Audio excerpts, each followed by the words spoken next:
fastest and easiest way to be successful at what you want to be successful at is to learn to stimulate interest to get people to get back to you.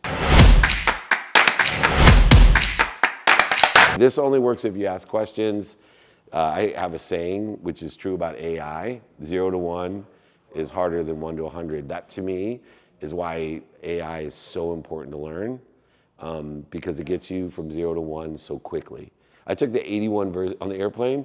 I took the 81 verses of the Tao and asked it to create a training course, each verse a different training, utilizing Dr. Wayne Dyer's Change Your Thoughts, Change Your Life, and as if I was David Meltzer, speaker, author, entrepreneur. And while I was doing everything else, my phone was just creating a training course that I'll teach and channel from utilizing that. And I don't know how long that would have taken me. So it lets humans be more human.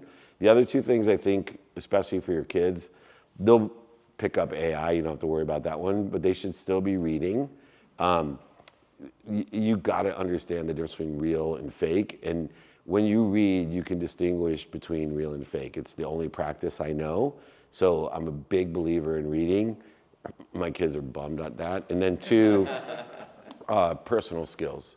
If I was going to give advice to be successful in the future, it'd be no AI, read a lot, and work on your personal skills in person, on the phone, via email, traditional media, and social media. Those are all personal skills. If my kids would do what I want them to do, I would have them knock on 150 doors a day and either sell real estate or solar. Not only would they make millions of dollars, but I'd have them prepared for life. They would separate themselves from most kids today. So just a little tidbit to start. So 0 to 1, who has the first question? Help me out. The first one's always the hardest. Let me tell you something real quick. Not you. Someone's going to give me a first question. Here's my favorite thing ever. I will literally do a Q&A session, and if nobody wants to do the first question, then everybody's like all hot to questions. Then what I really like is when it's like time for me to leave. Hold on. Like the person that didn't say anything. I got to ask you this question. I'm like, where were you? All right, we'll start here.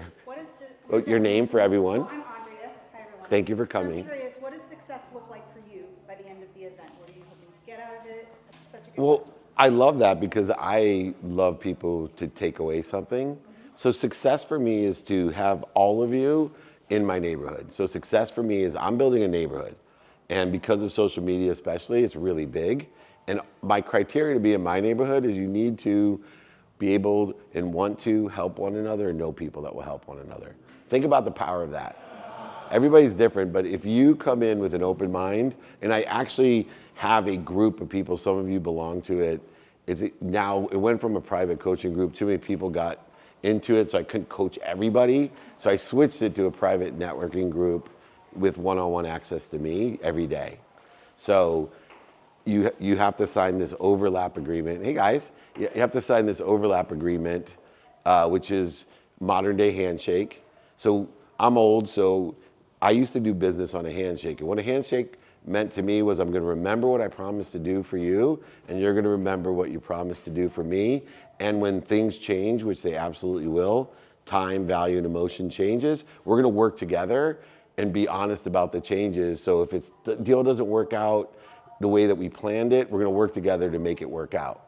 We're just going to be honest instead of hiding and suing and all the negative things that happen and interference that people have in their lives. So I created an overlap agreement that says, look, in the overlap of my day, and now with technology, I can search. My friend moved to South Dakota. I met a dentist there, and I was like, dude, can I get an overlap agreement with you? He's like, what are you talking about? I go, bring me a speaking gig or a client. This is what I'll pay you. But if I have someone that moves to South Dakota and needs a dentist, I'm like, what would you give me? He's like, Starbucks card? I'm like, sure. But it's codified. And I actually now speak at Property Meld every year, and I get Starbucks cards because I meet people from South Dakota that, hey, do you know a dentist? But it's to the thousands of people. And it's a 7-figure opportunity for me now. It's moving to 8 figures.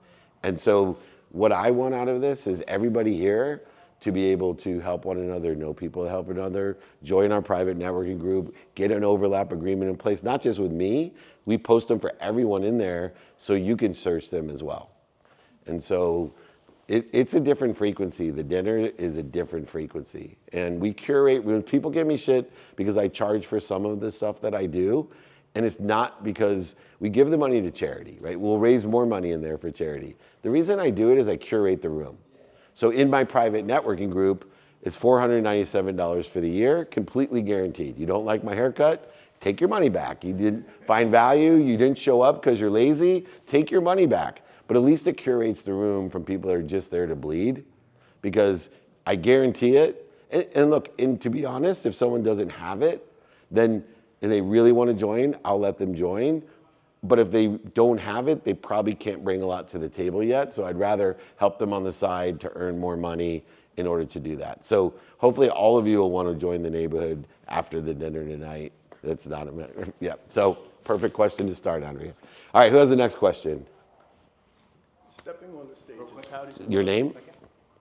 It's just for Recording. capturing, not for amplification. No problem. Sean Rais. So how did you go from where you were perhaps invisible, unknown, and obscure to standing on stages and speaking to the world? That's a good question. So I was worse. I was not invisible. I was Lee Steinberg's guy or Warren Moon's partner. I didn't ever have a name. And I think that's worse than being like invisible is, yeah, totally in shadows. And so how do you become from being invisible or that guy into having your own brand? I believe that there's 4 things that you have to learn to do in order to build awareness of your personal product, service, or solution. 1, I'm probably one of the world's greatest content capturers. So I capture content everywhere. I'm not a content creator. I can't dance. I'm not very creative. But I am excellent at capturing content. I capture content when I'm answering questions. I capture content from the stage when I'm coaching. I'm capturing content all the time. And then, so the first step is no matter who you are, you need to capture your essence. So I'm not stylistically the best, I'm not Steven Spielberg where you get great angles of, and somehow made myself look beautiful. So I am not beautiful, and my wife really is that beautiful because I don't know how to make someone look more beautiful. And she really is. I'm like, shit, I'm an amazing photographer. But I capture my essence, who I am. And I'm really good at that, and I'm getting better at just being myself. I think it's important when you capture to realize that everyone should have an unsubscribe. People should be unsubscribing from you in your life. And I think if you really like to be famous, you'll get to where like President Trump is, where you have 50% unsubscribers and 50% subscribers. That doesn't seem like a good life to me, right? I don't want everyone to love me and all the other half to hate me. That doesn't, and plus everyone, I've been around, Warren Moon, Steve Young in their prime, and we couldn't get anything done. I like to be just you famous, right? You show up to a party, they're like, just you. And your wife's like, what? Or at the airport, like one person knows you and they're like, thank you for your content. Can I take a picture of you? That's awesome. So my subscriber list and unsubscriber list is 10%, right? I think 10% when you're at your frequency, 10% of the people are gonna love you, 10% are gonna hate you, and then the more consistent you are in capturing your content, then you'll start gathering more of that middle people that don't know you, right? You're invisible. So then you practice capturing, then you go to modification. And I outsource all my modification. So you modify your essence to fit the platforms that are on. So I have capture pictures with Aspire, right? That's just a picture that you'll see on the big things, but it's captured by me and then modified professionally for that. And then Instagram, LinkedIn, TikTok, YouTube. And as it grew, I start paying more and more people that are specialists in modification for those platforms. Then the third step is amplification. So you can't sell a secret. And so when you get down the capturing side, then the modification side, now you can amplify it in all these different ways, in person, on the phone, via email, and traditional and social media. And that becomes exponential because now someone likes you and then they tell someone else. But it really works when you have the fourth component, which came from being more mature and it started with understanding Shakespeare, Disney, Einstein, all the people that I studied. Shakespeare especially, because thousands of years ago, what did he say? The whole world's my stage. That wasn't true when he wrote Hamlet, but it is today. And so understanding that if you capture your content, modify it, and amplify it, you need to have a perpetual strategy, because and will be more and more important to have your own social silo. We all know how dangerous social silos are, but they're also very powerful. So I have a full-time employee that will literally go up to you and say, hi, my name's Nick. What do you do? And Nick, and then you'll tell them what you do and say, oh, would it help you if I introduce you to David Meltzer? 10% of the people will say, oh my God, I love that guy. I'd love to meet him. 10% would say, are you fucking kidding me? What a dick. And then Nick will ask them why and try to re-engineer their vision because I'm not at their frequency. And then, or they knew me when I was young, either one. And Nick did that. Right, he did. And then, of course, if you don't know me, which is the majority of the people in the world, who the fuck is David Meltzer? Do you have Instagram, TikTok, LinkedIn? What do you like to use? Here. Now I have a perpetual social silo, and now without me being there, someone can say, wow, I really like this guy. I'm gonna follow him, I'm gonna watch him, and then they start reaching out to join the neighborhood. And so capture, modify, amplify, and perpetuate. And you curate all three, and you get better at all three, and you practice. I coach a lot of people on this, and majority of the time I just teach them to find their essence, to get comfortable with it, and we don't post anything for a while. Especially podcasters. I was like, dude, just let's do 10 episodes. I'll do them with you, but we're not gonna post them. And I also can give a guarantee. Anyone willing for me to coach you to do a podcast, I will make you a top 1% podcast in the world. All you have to do is do 10. Let's go. I'm serious. 99% of podcasters quit before they get to 10 episodes. So it's not very difficult for me to make the guarantee. But you will get so much better. I was at the Grammys on Sunday night, and Will Smith, I thought it was genius. They were honoring Quincy Jones. So QJ, he said, man, and it just resonated with me. He goes, man, I owe him everything. I remember my first season of Fresh Prince, and QJ was the executive producer of it, and he gave me my opportunity, and he goes, and I watched the first season, and all I can think of is, man, I suck. Like he looks at himself, and that's the way I feel. I've done 2,000 of the playbooks. We've done 4,000 interviews on office hours. And I go back, and my biggest mistake is I wanted to get the biggest clients of mine and friends of mine on. So my first 100 episodes are Cameron Diaz and Andre Reed and all these people I knew, and I just suck. I'm like, so tell me, Mr. Moon, what's it like to win a Heisman Trophy? It's like, I didn't win one. Oh shit.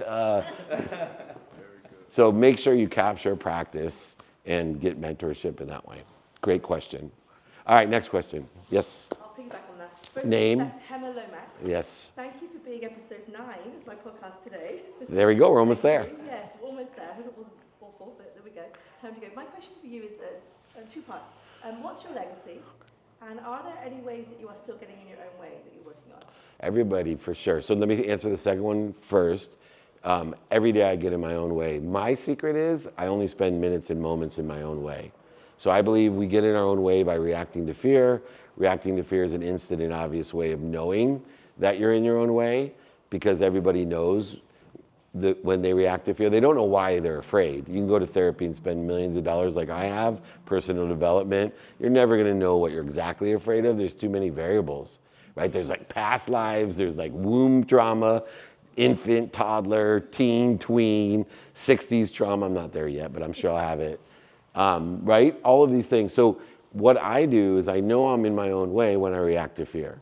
I know that the reaction to fear is part of my ego. It's a human nature response. And so I use time to shorten the distance of resistance in my life. So I know I'm equal every day in my own way, the same amount of times, but less time.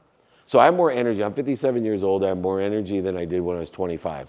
I'm not nearly as good a shape. I'm not as young, but I just don't interfere with my energy, because I spend minutes and moments in worry, anger, frustration, resentment, guilt, separation, inferiority, superiority, a need to be right, a need to be offended, a need to be set. All these things that I learned. And the cool thing is I don't have to pay my therapist anymore because it's instant and obvious when I'm pissed or worried. And now I just have a mechanism in order to facilitate shortening the distance of resistance or getting in my own way. And I know fear is omnipresent.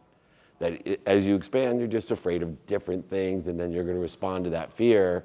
And then there's other biochemical, bioanatomical things that can help facilitate that reaction to fear as well. And so that's one of the things that we talk about a lot in our coaching side of things in the group. And I get people to practice understanding how to react to fear in a shorter amount of time. Yes, sir. Good to see you. Dave, how do you know when you've really impacted someone? Oh wait, I got to answer the first part of her question. You asked what my legacy was. Kindness. Simple. Like, it's not just the children. I get choked up because I channel it, but like I just wish people would just think about it for a second. What if you and me and all of us, it was just being kind?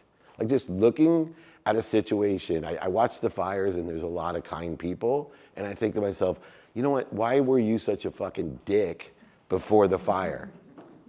Like why couldn't you have been a really good neighbor before the fire? How good do you feel? Right, that infinite loop of giving, which I'll talk about tonight. So like literally one word on my tombstone, one word, I talk about being kind to your future self by doing good deeds. And you'll feel so, I do it all the time. I'm a very fast person, but I stop and hold the door open, and it might be the greatest feeling of my day. Just you feel it. It's not, even if the person doesn't say thank you. And so I think it's an important legacy. It doesn't have to be yours, but it's definitely mine. All right, your question again. So how do you know when you've impacted someone? How can you really, you tell that they get it or you've really moved their life along for the better? I can't. So I give meaning to everything that I see, and I allow other people to give that meaning as well, and I don't waste my time trying to figure it out. If you're married, do not tell, especially if you're the guy with a wife, do not tell your wife, I can't make you feel that way. This is a really dumb thing to say, right? You made me feel this way. I'm like, I can't make you feel anyway. You give meaning to what I'm saying, doing, thinking, what I'm feeling, but I can't make you feel a certain, I wish I could, but you feel a certain way. And so I try not to explore what impact I'm having. People will tell me an impact that I'm having. I want to impact people, but I know the science behind frequency. And so if I continue to work on my frequency, that it's going to attract the same frequency. And that, Dennis Waitley, he had a great impact on my life in sales. If anyone's old enough to know, like Zig Ziglar, Dennis Waitley, these are legends. And I lived in San Diego, and Dennis Waitley took a liking to me after a training. I worked for a really big company in my early 20s, and he's like, you're a born salesman, let me work with you. And I literally, at the time, resisted everything he was saying, because I thought I could outsell him. Little did I know what he was trying to teach me. But the impact along the linear life that I've lived, the human experience, is he planted these seeds. Right? What we resist persists. I was afraid what he was saying was true about me and about sales and all that. And as I got older, all I hear is Dennis Waitley. And all I think about is, thank God that guy planted seeds. And I've been blessed because I've gotten to be friends with him, and he laughs at it. Because I'll tell him, or Sharon Lecter, I'll tell her, you've had such an amazing impact on my life. Thank you so much. You know, and no, you've had that impact. I just maybe let you see things or gave a different meaning for you. Is that fair? Perfect. All right, next question. The talking, Memorex. Travis Howard. Hey, Travis. You had mentioned earlier in response to there, and I think it was step 2 or step 3, you can't sell a secret. Yeah. How do you reconcile that with our favorite thing to share is a secret, right, as humans? So on that making to where you want to go, whatever. So for myself, I'm writing a book and the point of it, and getting to that, publishing is going to happen. I want it to be a secret in some ways because people want to share it, but obviously that's counter to it. I'm just wondering if you have any ideas on that. So when you're talking about a secret, you're talking about a vision. You don't necessarily. You share secrets with me all the time, right? Right. I met you first on one of your 5-minute episodes. I was a guest. I had Right. met you On before, Office. and a couple of years ago, and in the research, I was like, oh my God, this guy's like such on my vibe. How did I not know where he was? But then I started following because I felt like you had more secrets. Obviously, Right. you're trying to share them, not keep them secret, but. So let me help in a different construct. So you want to stimulate interest. Certainly. So you don't have to tell the secret to stimulate interest. And today, I train only one way to stimulate interest, which is to get people to call you back, get back to you, DM you back, message you back. In the old days, when Dennis Waitley taught me to sell, I had to qualify because of the way we reached the universe, the total addressable community. Today, there's 7.6 billion people that's in your total addressable community. So if you're selling to, a middle-aged divorced woman jewelry, you don't have to just call on that person, right? We don't have to sit there and cold call or knock on doors or hang out at some event that they're having or talk to divorce lawyers or whatever qualification that we used to do. And so today, the fastest and easiest way to be successful at what you want to be successful at is to learn to stimulate interest to get people to get back to you. In whatever platform or medium you enjoy utilizing, because they all have extraordinary reach. And so for me, I have lots of secrets and I can't sell a secret, but I can stimulate your interest to learn about the secret. And so for me, if I could double everyone, whatever you do today, if I could double the amount of people that got back to you, you would double your sales minimum. Because it's an unlimited total addressable community. So if you get 2 people to get back to you and I can get 4 people to get back to you, you'll double the amount of sales that you have. It's math. You actually will more than double it because you'll get better at selling because you'll have more sales calls and you'll naturally, by practicing good behaviors, get better at what you're doing and minimizing the bad behaviors. Good behaviors are aligned with what? Where you want to be, not where someone else, not what's missing, not what you don't want. Bad behaviors is what's interfering with it. Don't make it more complex than it is. So I love to take inventory of my behaviors, both non-negotiable behaviors I do every day, regardless of the circumstances, or negotiable behaviors, which are circumstantials, then relies on my ability to prioritize according to what I want. Not what's missing, not what we don't have, not what other people want from me. And so one of the nuances in getting back is also having a relationship with circumstances. If you don't know your relationship with circumstances, then you're really not living the human experience correctly. Because it's circumstances that decipher whether or not you want to prioritize a human experience versus an infinite experience. And people get caught up all the time in purpose because they're caught up because they don't have a relationship with circumstances, so they feel like, I don't have a purpose, I don't know my why, I'd rather be doing this because there is better than here, and they get confused when, if you understand time in itself, that 2 minutes a day is worth 2 hours on a Saturday. If somebody doesn't understand or believe me, just think about this. How many people have ever met a kid that studied 15 minutes of Spanish a day and didn't get an A? How many people know a kid that studied 15 hours on Saturday or Sunday and didn't get an A? Almost every one of them.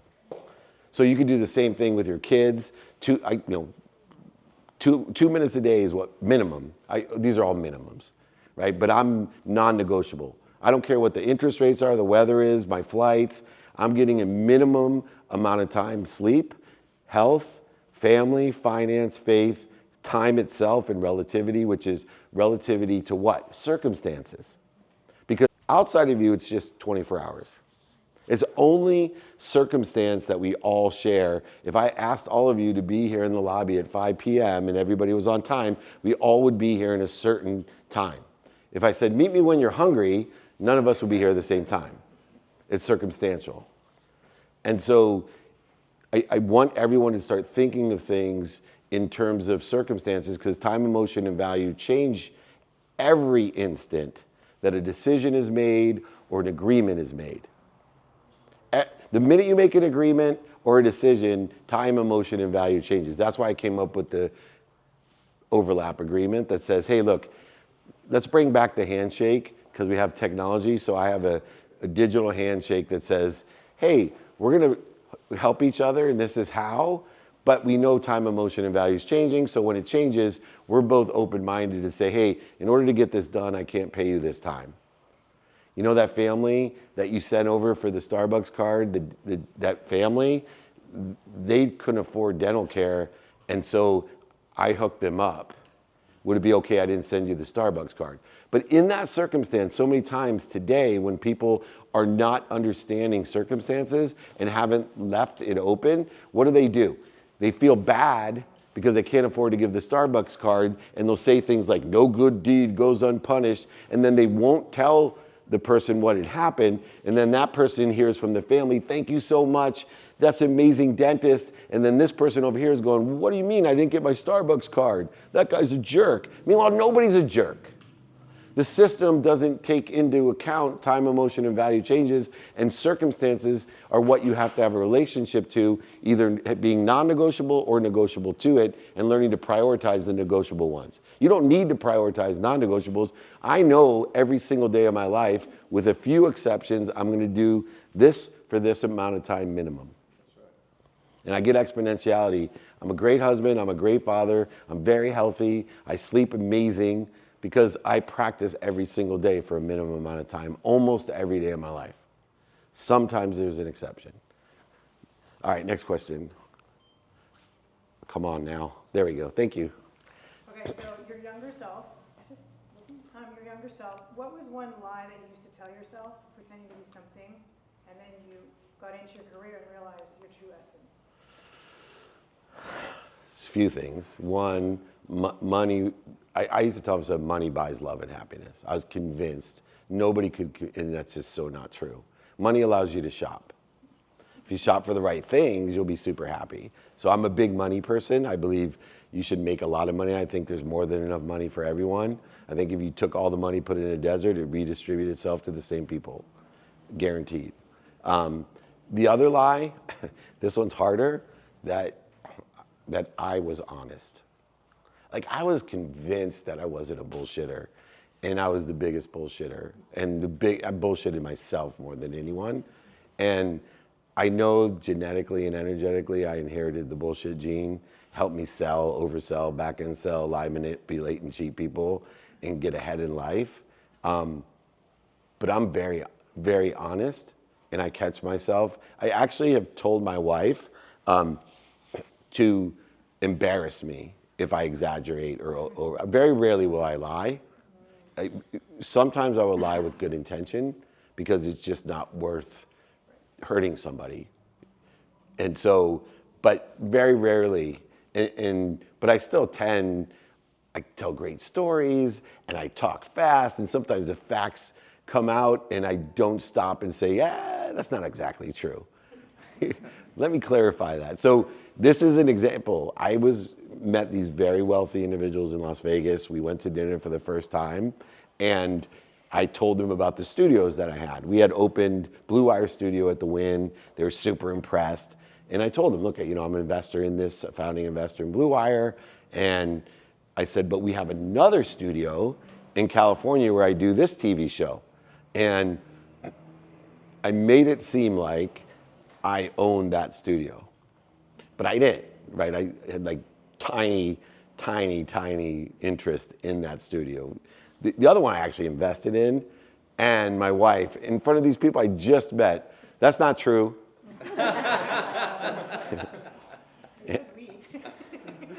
That's not true. And then my first reaction was like, are you fucking kidding me?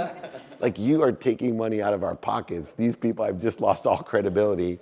And then I thanked her, and I explained to everyone at the table. I said, look, I don't know if you believe in genetic or energetic inheritances. I'm really working on, the truth vibrates the fastest. And I've asked my wife to correct me, even if it's unintentionally, that I'm misleading or over-exaggerating.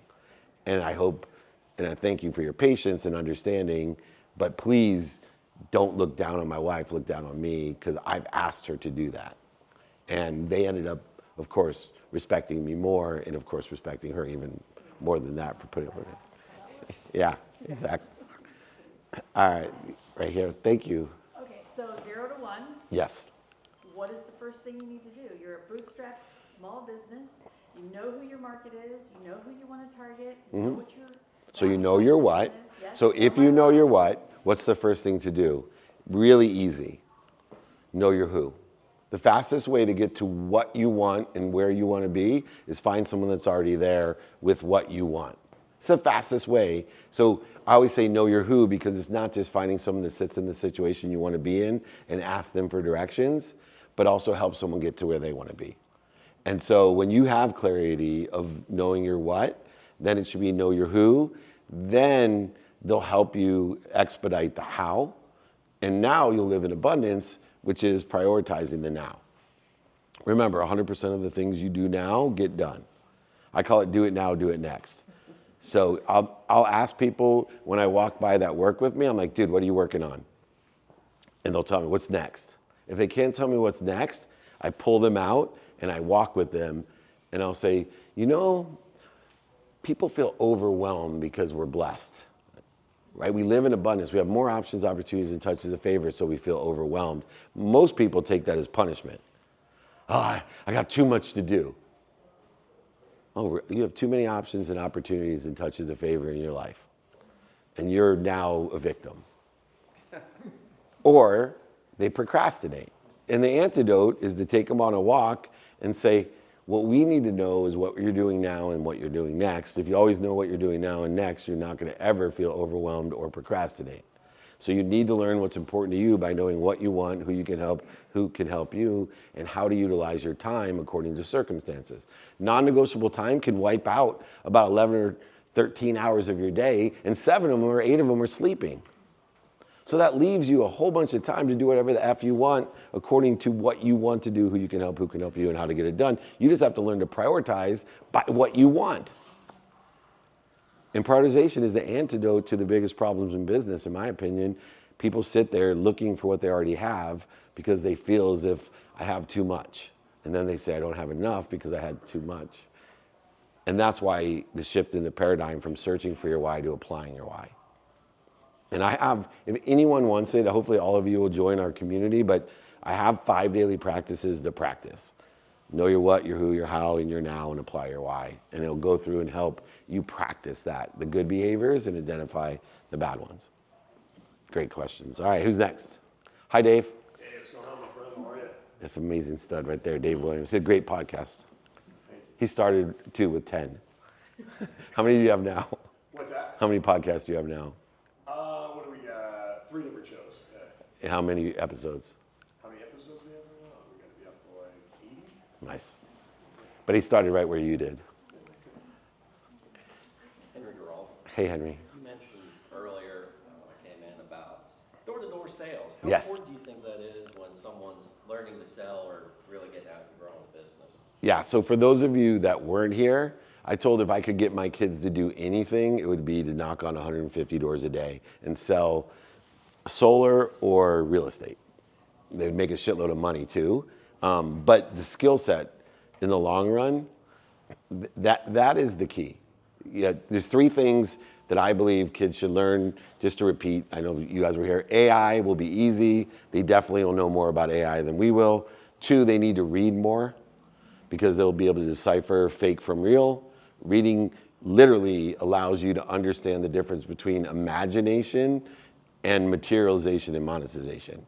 It's the best mechanism to practice it. And then people skills. And trust me, if you can knock on a door 150 times a day, you'll increase your people skills beyond imagine. Your emotional intelligence will increase exponentially. Your intelligence will increase, and your sales capability. It's the best thing in the world to do. I had a kid who came to me, young realtor, just failing miserably in Newport Beach, and came in and he said, Mr. Meltzer, I can't afford you, but please can you help me? I want to make $1 million this year. And I said, well, that's probably limiting yourself, right? You'll never overachieve your own self-image, or you're limiting the meaning that you give your past. I said, I just have one thing, and I guarantee if you do it, you will make more than $1 million in 12 months from now. I guarantee it. So what's that? I said, knock on 150 doors a day, 7 days a week. And just ask them, what are you doing today in real estate? Do you know anyone that can help me? That's all I want you to ask them. I don't want you to say, are you selling your home? Are you listing your home? I just want to say, hey, what are you doing today? Or what do you think about real estate today? And do you know anyone that can help me? And I think he made over $3 million his first year. But he did knock on. I made him text me some of you that I coach, I do this sometimes. I made him text me a thumbs up every day. 150 or more, minimum. Yeah, making money, right, is a mindset. It's an energy. Most people, they don't make money because they're not literally willing to be consistent enough. That's the only reason they don't make the money. And they don't have a direct line to understand. They want other things than making money, which is cool. But that's why in my own mission, it's make a lot of money first to help a lot of people and have a lot of fun. And I promise you, if you make a lot of money, you can help a lot of people and have a lot of fun. Right? I was looking at my week. I'm like, played golf on Saturday with my son at one of the nicest courses in the world in Newport Beach. Then I went to the Grammy Awards. Right? Then I filmed a TV show yesterday. Now I'm here for Aspire. Then I'll be at the Super Bowl. That shit doesn't happen unless you make money. And I'm going to raise a lot of money for charity and help a lot of people every single day doing this stuff. So it's super important. Great question. All right, next.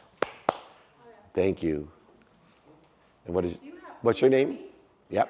So I'm Heather, and I'm founder of Publicity for Good. I don't Never heard of it. I know. But I have a question I want to come up and ask you. But before that, I really want to give gratitude to David Williams. He has been doing private coaching with you for a while and blessed us with a free coaching spot with you. And because of that, like, I think in January we had 111 sales calls. We're scaling the business, and being able just to tap your brain and get coaching, like, there's so much value. And I feel like every time we have our calls with you, every other week, it's like we're at the spa. Like, there's such a sense of peace and certainty that come from just being in your community and coaching with you. So I'm just telling you that you're helping us. Thank you. And I hope it inspires everyone else too, because we're going big places, and it's because of you. And David, it's because of you and that you blessed us. And I'll tell you what Sharon Lecter told me. It's actually because of you. You're doing the work. So I have tons of people that don't do the work. And you just do, you take the dummy tax that we paid and you make it better. And it's that simple. And you guys come prepared every time. And that's why, I'm blessed because I do have a big wait list of people that like to work with me. Group is for everyone, but to work one-on-one, that's why I guarantee it. I guarantee it both ways, because if someone's not doing the work and they do not like it and I don't get big fans from it, but I fire them and I just am very truthful, I can't help you. And then they get, oh, no. I'm like, no, I can't help you because you won't do the work. You won't help yourself. And you guys do that. And you're killing it, by the way. Can I ask you a question? Yep. All right, I want to come up with you. Can you record us? Yeah. Austin's like, I'm good at that. All right. So it's Heather from Publicity for Good. I'm with David Meltzer. You had a huge announcement. You're now the chairman of the Napoleon Hill Institute.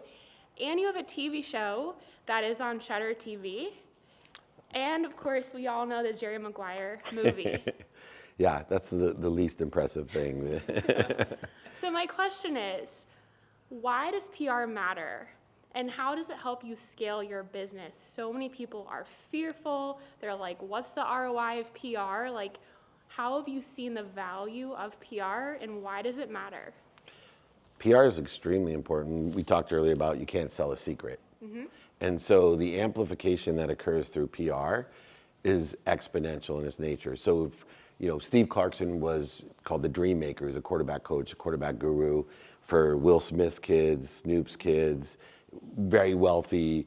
David Sills, who went to Virginia, and he would charge $250,000 a year to coach a 14-year-old, a 12-year-old to be a quarterback. And the only reason he could do that is because we got him an article way back when, before social media, in the USA Today, saying that he is the dream maker.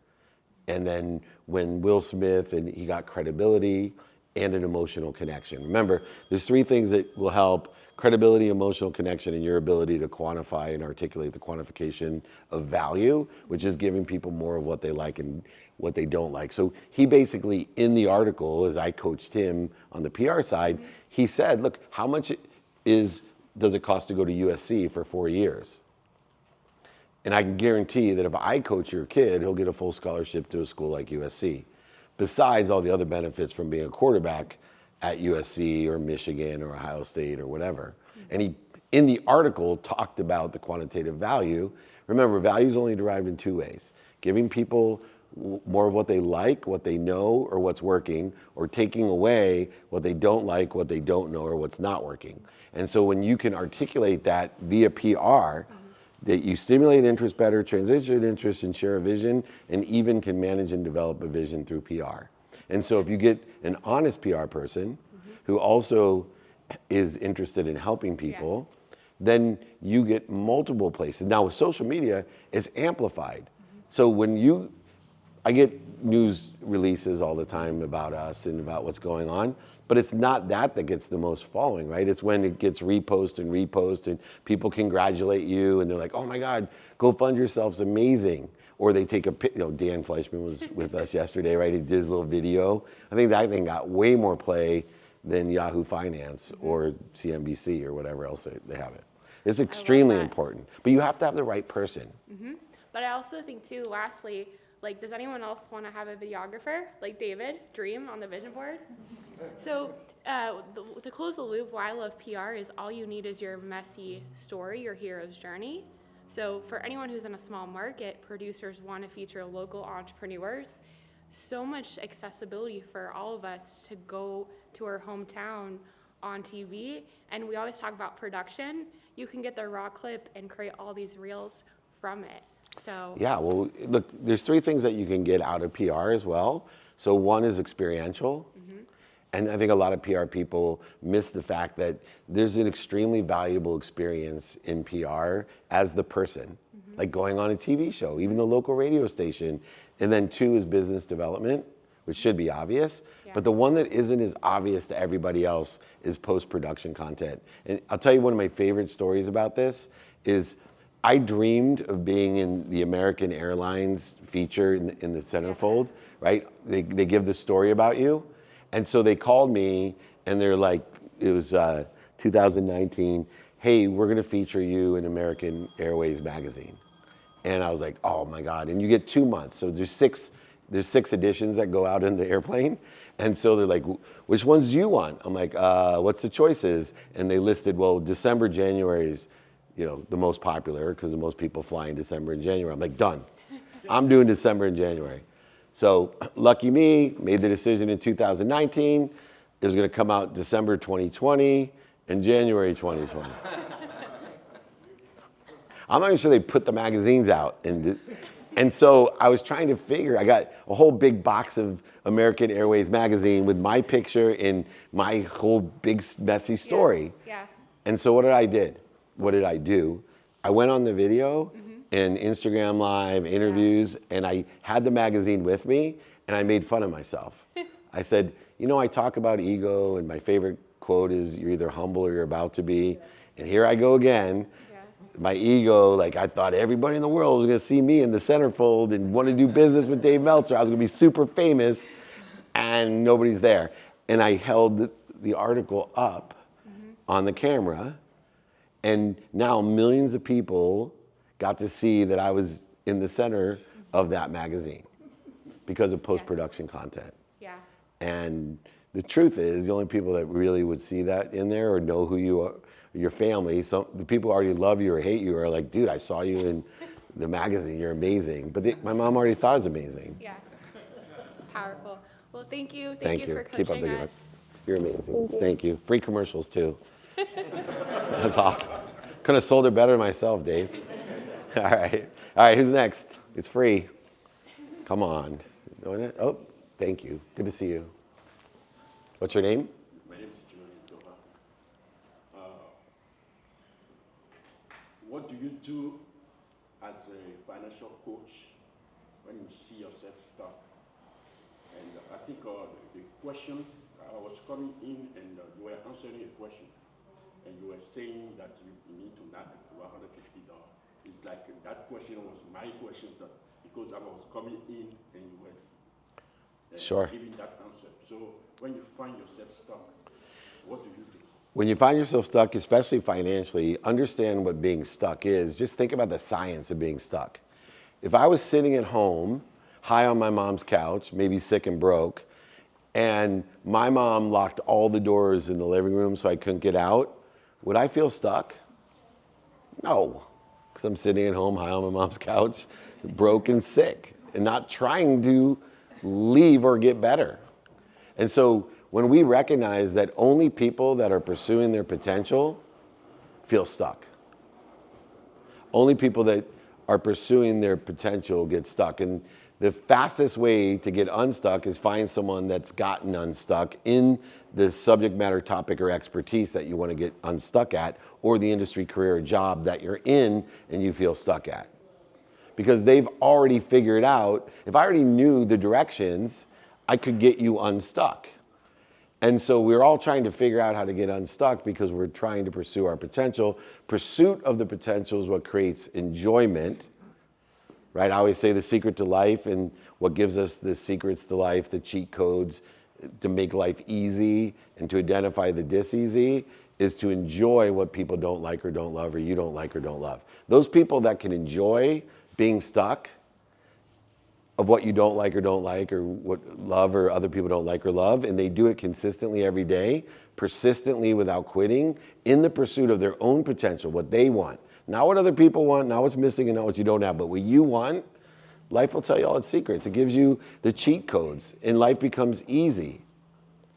And I think one of the things that has helped me make all the money when I was young and make it back again is, for whatever reason, I looked at, maybe it was because I wanted to be an athlete and I sucked, and my delta was so high and I still wasn't that good, but I just enjoyed it.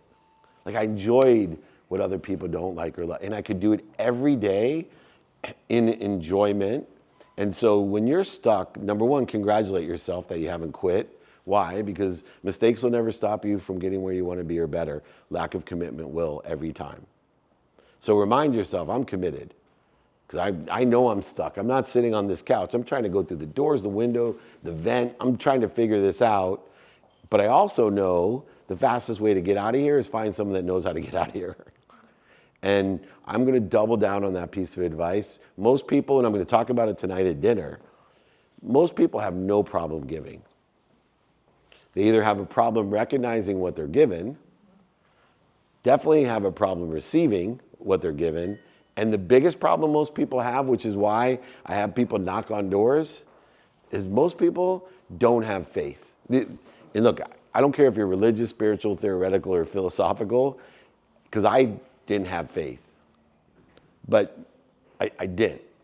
But I tell you, I'm one of the most faithful people in the world because I am not afraid of asking. I'm not, because I know in my heart there's more than enough of everything for everyone. My biggest honor at the Super Bowl this year, I've won all types of funky awards in sports, especially in humanitarian awards, is that they're naming a sandwich in New Orleans. The more than enough, I'm creating my own category. I call it the no po' boy. It's a more than enough sandwich. Because that's the way I live my life. I literally, every time I think about not asking, I remind myself that I have faith. And for me, it's God. You call it what you want. But I have faith in God that has more than enough of everything for everyone. He protects me, promotes me, loves and perfects me. I'm just too stupid to understand it. So the outcomes today that look like punishment, things that there's no evidence that I'm going to get to where I think I'm going to get to, or even worse, the evidence is contrary to where I think I'm going to be or better, and I have faith, I'm going to ask for more. I'm on my way. I'm like you, I'm stuck. I lost everything. I'm stuck. But I didn't think to myself, oh, this is it. For minutes and moments I did, and actually back then it was more than minutes and moments. I felt very punished. But the minute I got out of punishment and got into promotion, protection, perfection, I got unstuck really quick, and I went for it. I went for the people that had a better relationship with money than I did, and I asked them, hey, can you help me? Or do you know anyone that can help me? Right, the two questions I always love to ask people, would it help you if, or do you know anyone that can help me? Would it help you if that was in your rhetoric every single day, I promise you, exponentially, you'll get so far. That's why I'm building this neighborhood of this frequency of people. Because we're going to help each other. We know people that are going to help each other. That's the fastest way to get to where you want to be or better.